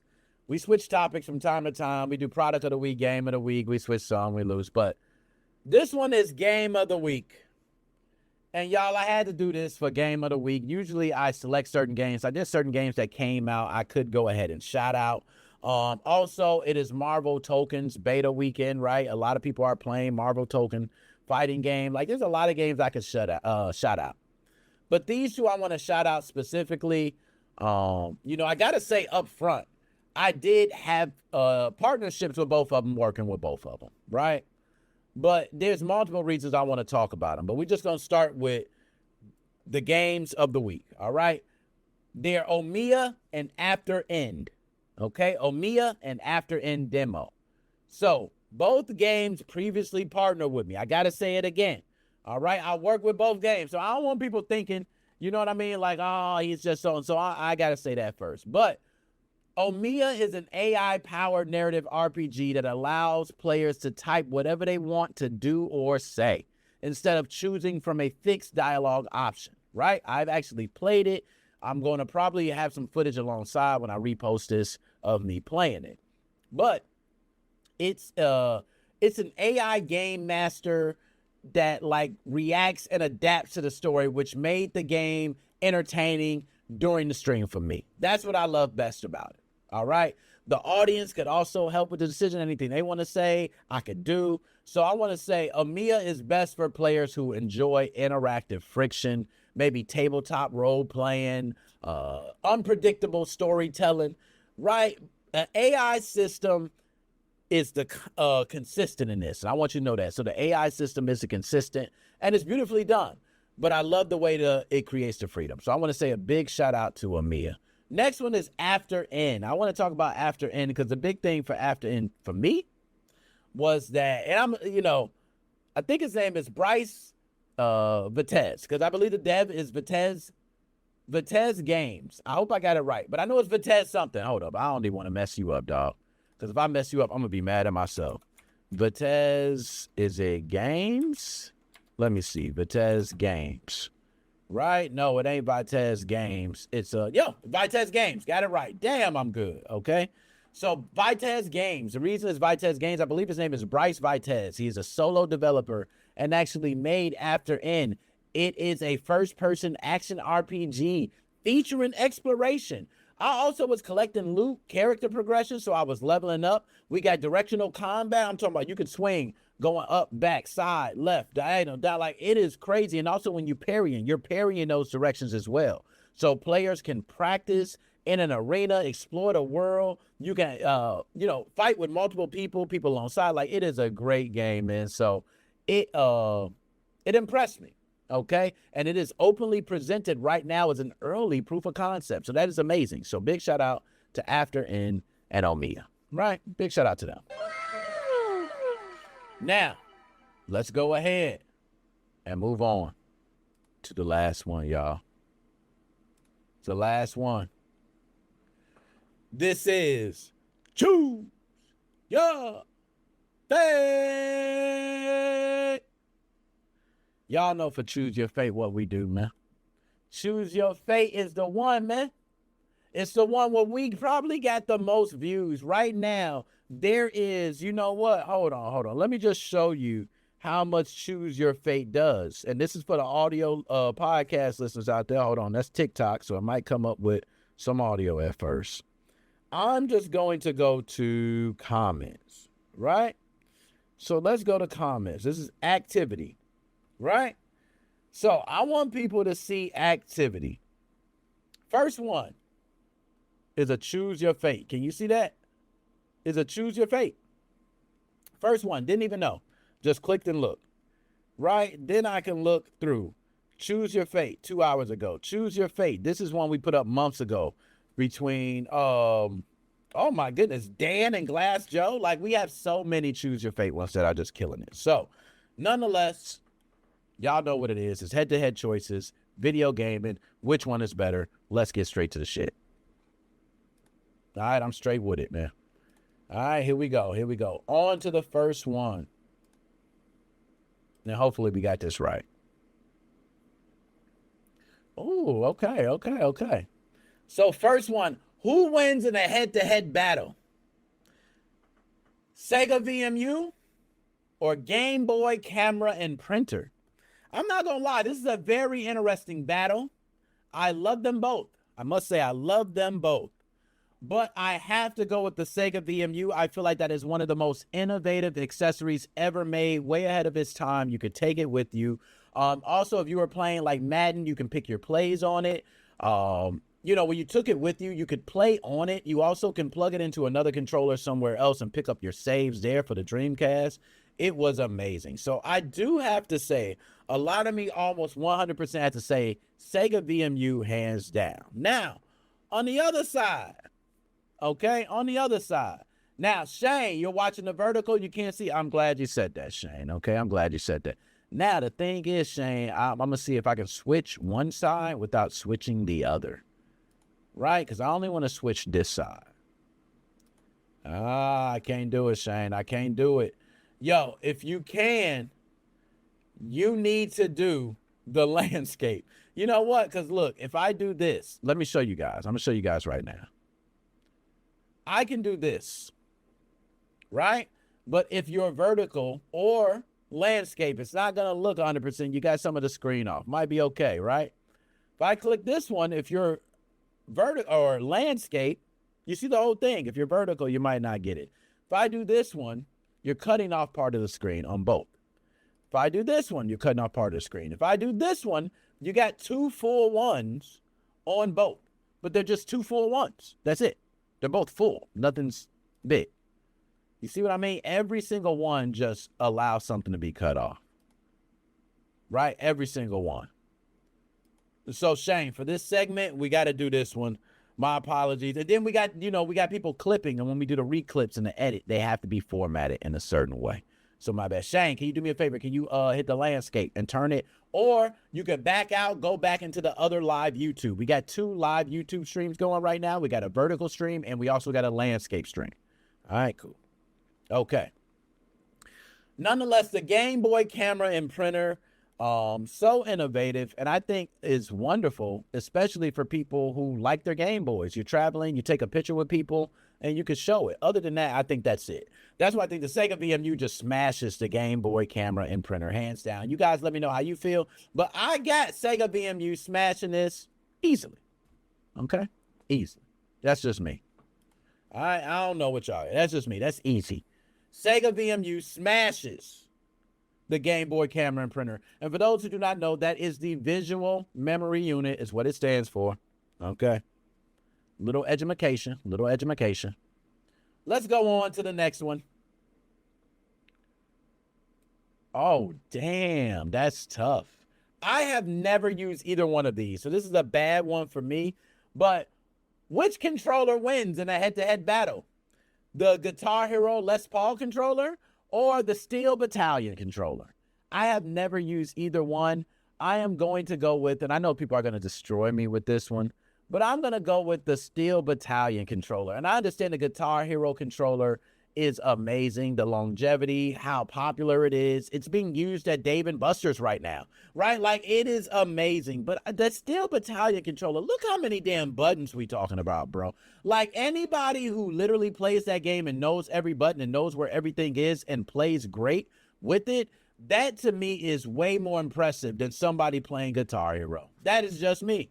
All right, and I want to ask y'all, which one is more impressive? Somebody playing Guitar Hero, and I know y'all gonna say an expert level, or somebody playing Steel Battalion on a controller at expert level, okay? And I went to the other one. I just passed it. Hold on. I'm not finished there, okay? And that next one is, ooh, that was a good one. Damn. But nonetheless, so which one y'all got? I say it's easily the Steel Battalion controller. Somebody has to be, if you take the top of the line peak Guitar Hero player, top of the line Steel Battalion player, which one's going to be better? I think Steel Battalion is going to take more skill than Guitar Hero, so I'm going to go Steel Battalion. That's me. I might be wrong on that. I might be wrong. Y'all might be right. Okay. For this one, who wins in a head-to-head battle? Atari Lynx or Sega Game Gear? Y'all, this one is such a tough battle for me personally. I had both at some point. Sega Game Gear ran so much better to me than the Atari Lynx. I remember playing Sonic on a Sega Game Gear. Bro, you could not tell me it didn't feel much different from playing Sonic on the Sega Game Gear from playing Sonic at home. It was an amazing transition. Very different from playing like a Game Boy and playing the NES. Like Sega captured that perfectly. So I'm just going to say Sega Game Gear. Sega Game Gear, it just was one hell of a handheld. The only thing I did not like, which most handhelds dealt with at that time, and you're still having handhelds deal with today, is battery power. That is a big thing. The Game Gear didn't last long. I think the Atari Lynx lasted longer. One thing I will say is the Atari Lynx looked beautiful when I was playing games like Ninja Gaiden. Beautiful. But for this one, I have to go with the Sega Game Gear. Also, the Sega Game Gear speaker was loud as hell. Is it just me? Or that little speaker was loud? And Atari Lynx is nice. I think graphics-wise, the Lynx looks better. But just performance-wise, the way it ran and how it was catered to, Sega knew what people wanted, man. The Sega, that's one thing I could say about Sega back then in the 90s, and all my 90s kids could talk about it. Sega knew what we wanted. Okay? They knew what we wanted. So I got Sega Game Gear. Final answer. Shane, Sega Game Gear. I'm with you on that, Shane. I'm with you on that, man. Sega Game Gear. What else? Right? What else? Now let's go to the next one, man. We're going to go on to the next one. Here we go. All right. And it is... Oh! Which one wins in a head-to-head battle? The PS2 multi-tap or the built-in 4 controllers for the Nintendo 64? This one is very easy for me, but I don't want y'all to sleep on the other one. This is the built-in controllers for the Nintendo 64. It was the original all-nighter console. I want to say that. I don't even want to say SNES was the all-nighter console. Nintendo 64, I think, was the start of the all-nighter console. Because you had 4 controllers right there, you were able to play Bomberman. Let's talk about the all-nighters on Bomberman, right? Let's talk about the all-nighters on GoldenEye. Let's talk about the all-nighters on WWF Wrestling. Let's talk about the all-night. I can go all day on all-nighters with 4 players on the N64. I don't want y'all to sleep, though, on the PS2 multi-tap. Because having 8 players was a new dynamic, bro. Like on a PlayStation 2, I think it was Time Splitters that had 8 players. I think it was Time Splitters 2. I gotta check that up. I gotta check. Make sure I ain't tripping. Now, if my memory serves me correctly, damn, that is good. Time Splitters 2, how many players? Let's put that. How many players? Right? Let's see. Okay, Time Splitters 2 had up to 16 players via System Link. That's Time Splitters 2. It had up to 1 to 4 human players in split screen offline play. So if you had a multi-tap, you can go ahead and have 4 people play on one system split screen. All right, but you could play up to 16. But it would have been like, just imagine that, bro. You got, oh my goodness. I ain't even gonna talk no more. Don't sleep on the multi-tap. But I gotta say, hands down, this is an easy one. The N64 with the built-in 4 ports, like this ain't even close. My man Shane, look what he talking about. N64, bro. Smash Bros. What is we talking about?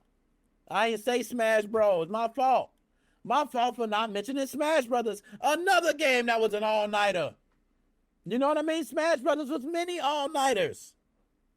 That's Super Mario Kart. All-nighters. I can give you multiple games, man. Let's move on. That was an easy victory, though. Even though I don't want y'all to sleep, that was an easy victory. Hold up. All right. We got to educate. Y'all, which one wins in a head-to-head battle? The Sega CD or the PSVR 1? Y'all, I gotta say Sega CD. This is very easy for me. Sega CD came around where the CD technology was very popular. I don't think there was many other consoles taking it on at the time either. Nintendo completely dodged it, right? In the whole Sony episode, we ain't gonna talk about that. But TurboGrafx-16 was another console that picked up CD technology, but I don't think nobody else was really on it like that. Sega CD was one of the, hey, man, they said, we gonna do it. Oh, I forgot, Super Nintendo did it too. They did have an add-on, I believe, for CDs. I might, correct me on that. I gotta make sure. I do believe SNES, CD, yeah, CD-ROM. They did, okay. I was correct. SNES also had a CD add-on. They did too. So other ones were trying it, but Sega CD implemented it, bro. Sega CD had Sewer Shark. Who remembers Sewer Shark on Sega CD? Man, you felt like the coolest kid on the block just having that. You was actually watching video. You remember the video for the first time? Dude would come up, hey, man, just showing. So you like, man, you felt like you was really in the sewer. Sega CD was something else, man. I swear they had Shinobi, too. And they had Sega CD, man. Shout out Sega CD. That's an easy victory. Now, PSVR, you open the door for affordable VR at home. That is important. But not important enough is CD technology with Sega CD, bro. Sega CD, I'm going to tell y'all, the only reason Sega is not here today is because Nintendo owned the market back then. Because if it wasn't, y'all would have seen Sega take the hell over. Sega was too good, bro. Like, I love Sega. Sega is, man, you know what? Sega's my homie. I'm going to start getting Sega merch. You know what I'm saying? Y'all sleeping on Sega, man. But anyways, yeah, it's a very easy answer. Sega CD. Let's move on to the next one. What's the next one? Come on. Oh, there you go. Some of y'all young bucks don't even know about this, man. Some of y'all young bucks don't even know about this. And I look, Shane, what about the UFO for the Super Nintendo? What about the robot for the NES? What was his name again? Robbie or I gotta remember his name, man. Robo something, Robbie or something like that. I forgot his name, man. You know what I mean? Which one wins in a head-to-head battle? The Power Glove for the NES or the Super Scope for the SNES? This one wins because the other one was so crappy. I gotta go to Super Scope, okay? And I forgot the name of the game. I'm not sure if the name of the game was Super Scope or not, but I believe it might have been Silent Scope. I'm not sure, but it came with the Super Scope. And I'm not gonna lie to y'all, being a kid having a sniper like bazooka rifle was amazing, bro. It was one of the best accessories to have. You know what I'm saying? We already was playing around like, bow, bow. Like, imagine having that one and holding it and pointing and you looking through and you actually aiming with an actual marker down there. Come on, man. Stop playing. Y'all don't know about that, man. All right, Super Scope easily smoked. Power Glove was so gimmicky. It was a gimmick. I remember they showed the commercial, man. The kid was like this fighting Mike Tyson. He was doing bobbing and weaving. Bro, when you brought that thing home, you swing like this, your character would do a left-hand uppercut. You swing down like this, your character would do a jab with the right hand. Like, it was just terrible. You just forgot everything and just turned your hand to the side and played the game with the buttons like this. It was one of the worst ones ever. So by default, Super Scope wins. Super Scope 6. There we go, Shane. Thank you, man. That was the name of it. Super Scope 6. I could not think of the name of the game. Appreciate you, Shane, for that. Man, hell of a game, man. You remember chasing the things around. You got to the harder ones, and then they would also shoot things at you. You had to shoot the things that was coming at you. Man, come on, man. They don't know about good gaming. They don't get gaming like this at home no more, man. All right, they got to go to Dave and Buster's. You know what I'm saying? They ain't got it like this no more. Let's go ahead. Do we got another one, man? Please tell me we got another one. Please tell me. Oh, damn it. That was it, y'all. That was Choose Your Fate.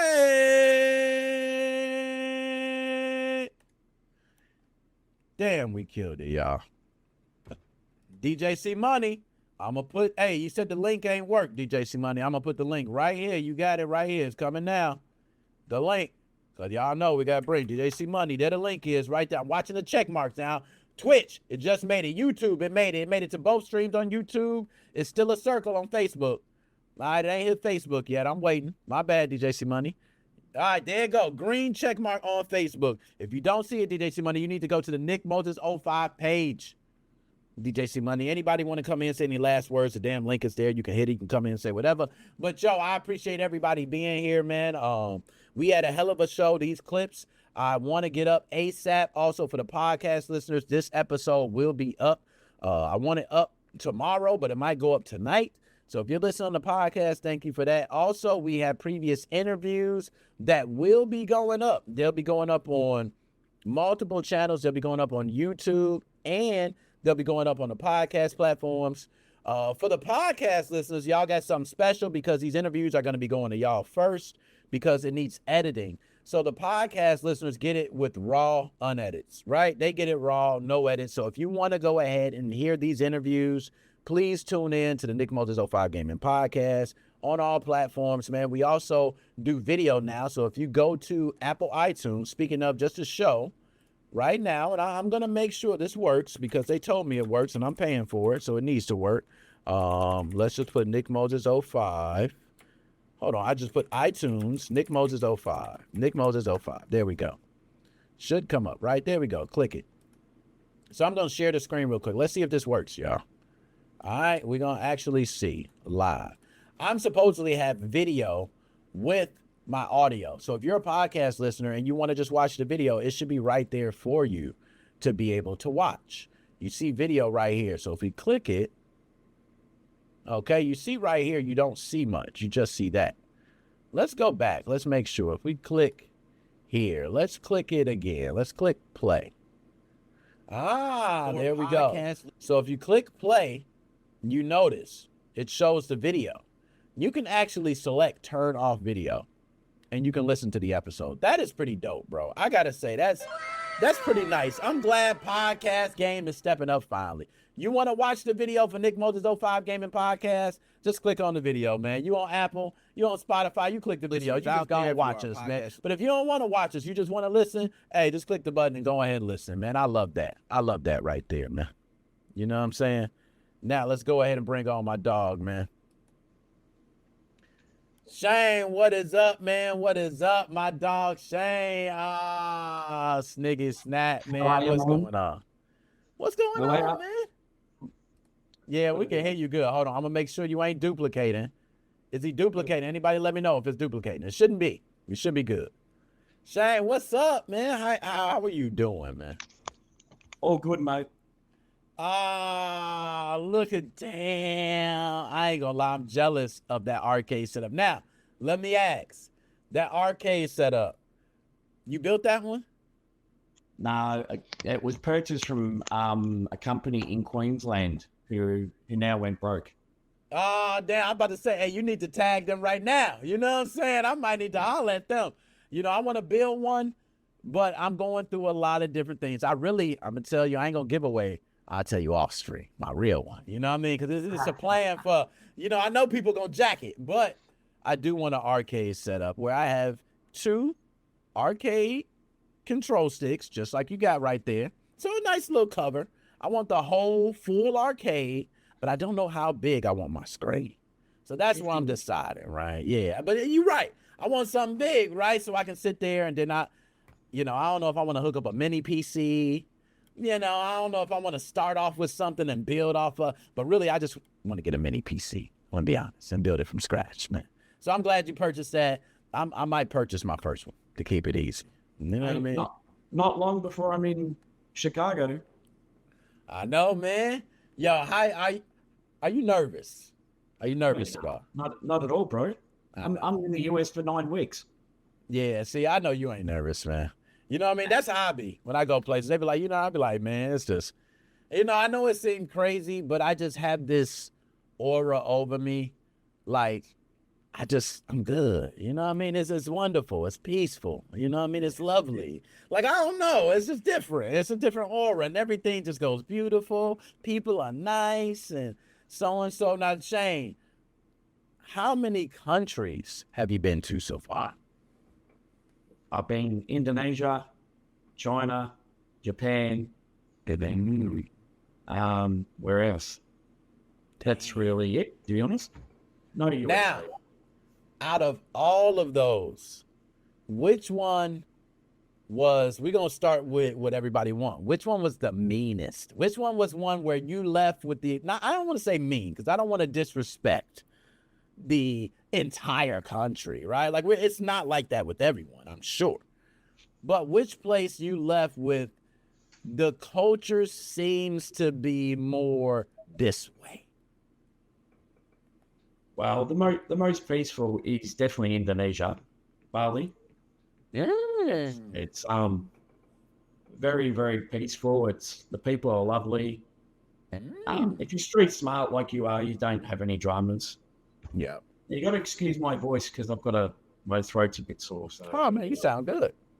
I've got a bit of a croaky voice. Good. But I'm really, really, really excited for the USA.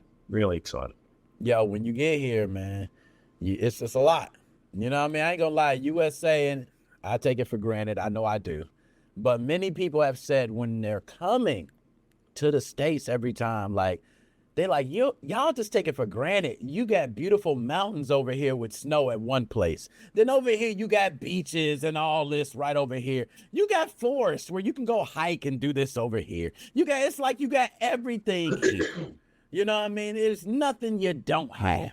And you still find some way to complain. Why is that? Why is it, Shane? Why do you think it? And let me ask you, is that something that you feel like in Australia that people think of with Americans? Is that an American thing? Like people think all Americans still complain, even though they got it good? Well, put it this way. You guys have got theme parks on nearly every corner. We have doctors on every corner. Not sure how that... we've got our theme parks, we've got theme parks in Queensland, which are okay, but they're nothing special. I want, thrills. I want old roller coasters back from, early 1900s.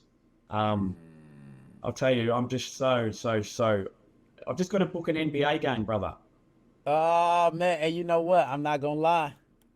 They fun too, man. They fun too. You go in there and you be thinking you're going to watch an NBA game. Next thing you know, they shooting T-shirts off. Oh, snap. You catch a T-shirt. Oh, man. They're doing backflips and the girls. It's just so much going on. You're like, damn, they playing basketball? You know what I mean? Hey, your lovely partner tells me that you're into horror houses, bro. That I'm in what? She said what? Hold on. I know. She always be spilling the tea, man. You know what I mean? That you're into horror houses. Scary Halloween. Why you spill the beans, man? You know what I mean? She ain't supposed to be telling you I am, man. I ain't gonna lie. I be into them. I do. I go to them all the time, man. Every year I do. But you know what? I'm the type that I go through them and I engage. So, the people be like, they scare you. I purposely want to act scared so I can make them be scared, right? And I'll be like, oh, God, oh, like, shit. So they just love it. They're like, and I'm like, yes, like, I don't know. That's just beautiful to me. That's my thing. You know what I mean? So when I go, I play with it. Then I'll be like, all right, cool. We dap each other up afterward. Yeah, that was good. Just kind of play with it. And then everybody else gets scared. The next person to come, they're like, oh, shit, I don't want to get scared. Like, So I do love haunted houses. That's what they call them here. Horror houses, haunted houses, however you want to say it. Scary houses, ghost houses. I don't know what nicknames they have. But yeah, we got all of them here. We got escape rooms. You know what I'm saying? I've never done one. But we should do one, Nick. You know what? No, I lie. I'm lying. I've done one. And I did it at a con. They had an escape room that was, how they do it at a con. They set it up. So it wasn't like one of those places you go to, which I hated. It was one of those things they set up. So it was kind of like, but I lost. I couldn't find anything, any room, any clue. Time ran out everywhere. I just like, yeah, this ain't for me. You know what I mean? But you need a group. You need a group of people, man. You know what I mean? No, I think a group was great. Two's fine. Two's okay. You said two, okay? might have to do something, man. We might have to see. Whatever we do, we're going to do something, man. You haven't been to hold on, do they got a Buffalo Wild Wings out there in Australia? No. Oh, man, you about to enjoy a B-dub. My man about to, you know what I mean? I don't know about B-dubs. There are TVs. And that's another thing I heard. Every single place you're going to come to B-dubs, it's a TV everywhere, man. It's so many TVs, it's ridiculous. Every single bar, sports bar, TVs everywhere. It'd be a TV for a TV. You know what I mean? Now the TV and a smaller TV, and then they got the thing where you cash out, got a TV. You know what I'm saying? Like, you just... No matter where you look, you're like, man, I see the game over here. Yeah, I turned the game there. Yeah, I ain't missing nothing. That's what you get. What you get here and there. I ain't gonna lie, we a little spoiled. Look. But it's good because I don't have to worry about mum anymore. So yeah, man, you know, condolences. And how long has it been now? It's been about 2 years? About 18 months. About 18 months, you said? Yeah. Yeah, I said about 18 months. Okay. Damn. Sadie. Oh, them the pictures, boy. And we know how she is about you, man. There's me. Now that's my boy. My boy's 27, 30, 31 now. So that's about 10 years. We getting old, man. 31. Dang. That's beautiful, man. And y'all know, like you said, 18 months. I said, I kind of felt like it's been, I remember. You know what I mean? And no lie, man. That's why, and one thing we say, you know, God is now having her work a whole new battle that she's needed for, man. She's needed. All right, we need people like her for this battle. All right, so look at it as, man. That's how I look at it every time, man. Just God need them for the battle, and then now, you know, if I come to Australia too, don't get it twisted. I'm coming there. You ain't just coming here. I'm coming there. I got my passport, everything ready. All right, so I'm good, and I got a TSA pre-check. Don't play. All right, I'm going straight through. They don't even look.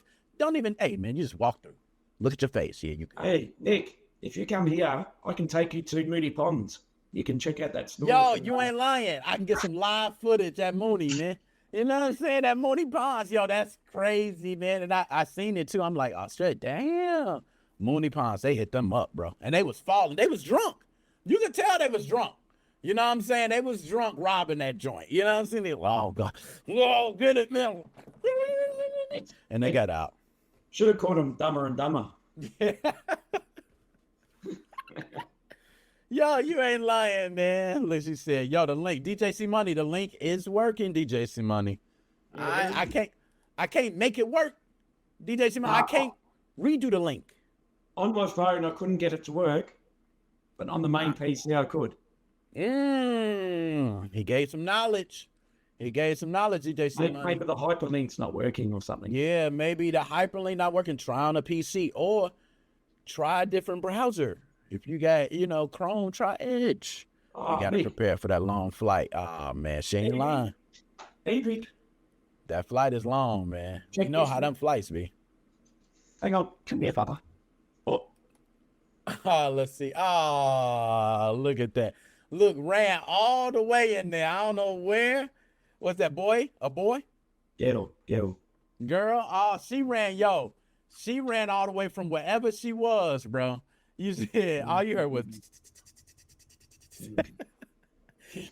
she was deep down in there, wherever she was. She came, so she heard. Oh, that's cute, man. She's at the front door, waiting for her mama. Ah, and you know, man, just got a Syrian hamster for my daughter, man. And I ain't gonna lie. I'm sucker for animals, man. Sucker for animals. Yo, how long is the flight? For me? Yeah. 3 hours to New Zealand, and then 14 hours from New Zealand to LA. That's the one. That's the one I'm thinking of, the 14 hours. Okay. So mainly, like you said, it's a 14 hours. 3 hour one, you're like, yeah, cool. And then 14 hours, it's like, man, you go to sleep, you wake up. You go to sleep, you wake up. You go to sleep. You wake up, and then you're like, all right, man, I can't go to sleep no more. Damn, now it's like the last 4 hours you up. You know what I mean? Just, I don't drink, but I'll take a couple of scotches and All right, okay. See, there you go. I almost feel like with a 14-hour one, I almost got to. You know what I mean? 14 hours is like, I'm going to go in there super tired. I'm going to purposely stay up. Like, try to stay up as long as I can so I can get on there and you know, I sleep with my mouth open. Yo, and then we almost, oh, look at that.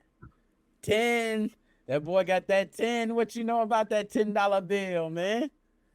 What you doing with that, man? or is this one better?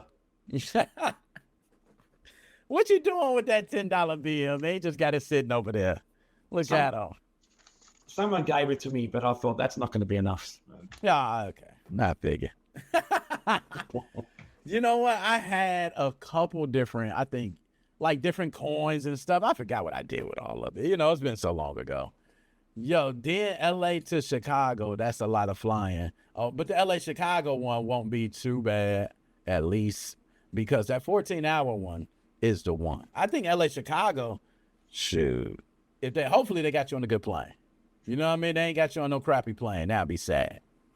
That'd be super sad. DJ C Money, there you go, man. I said it again. There you go. No, we're going Las Vegas to Chicago. Yeah. Ah, Vegas to Chicago. Dang. Okay. Let me find out. Dang. So you going to LA to Vegas. So Hollywood, Anaheim, San Fran, Vegas, Chicago, New York. God, my voice is bad. Night. Atlanta, Orlando, Antonio, Arlington, Antonio, home. Dang. So yeah, you rolling.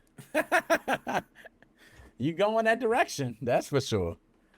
Yo, my man, Shane, as always, man, I'm going to end the stream. I don't want to hold the folks up too much. I thank you, man. My dog, as always, when you get here, man, it's going to be a trip. Hey, a lot of these foods and stuff we'll be talking about, that's what I said. We're gonna do some stuff, man. Then also, we'll do a podcast episode. Maybe do some other stuff. You know, that way it could be interactive. We want everybody in Mo family to come through, and then we do live shows. My dream is to be picked up on a network with a studio. And then we got the cameras, we got the microphones, and now it's like, man, you know, special guests all week, Shane. Woo! You know what I mean? We do the episodes weekly, you come in. You know what I mean? We got the team, the camera people come in, we got the audio. That's the dream. So we're going to get there. We're going to get there. Other than that, man, Shane, any last words? Nah, all I know is I'm excited. Been so excited to meet you and your lovely partner, your fam, and sub and subscribe, Nick Moses 05. Let's go, man. My dog, man. My brother from another mother. Hey, Chicago pizza, man, when you get here. Oh, yeah. and the bean. Yeah, and oh boy, I can't wait till you get here. You got something for you. We got something for you, boy. So, Shane, man, I'll at you later, man. See you, buddy. Have a good night. Peace. All right, man. We out, y'all. Everybody. It's out, y'all. You can come through, Shane. Holla at the crib, man. We got stuff here. You know, they do fire. They do little stuff over here, man. You know, we do the thug this. We got tons of food places over here, too. All right, but nonetheless, man, shout out to everybody, man, who was tuning in. I see my man redeemed a game. My man received a game. I feel you. Anybody else on Twitch who received a game, I'm going to be trying to get to your games. Shout out to Devon, Tanya, Hep. You know what I'm saying? Everybody on Twitch. It's just too many people. I got Ab clipping up. Ab is Ab. You have a permanent job. Ab is on the payroll, y'all. I got to put him on the payroll. He got to get this mucho dinero. You know what I'm saying? So other than that, y'all, I got to get some food right now. It's been 2 hours. I watched a bunch of different foods. Y'all got to feel me on that. It's your boy, Nick Mothers 05. We out. Holler.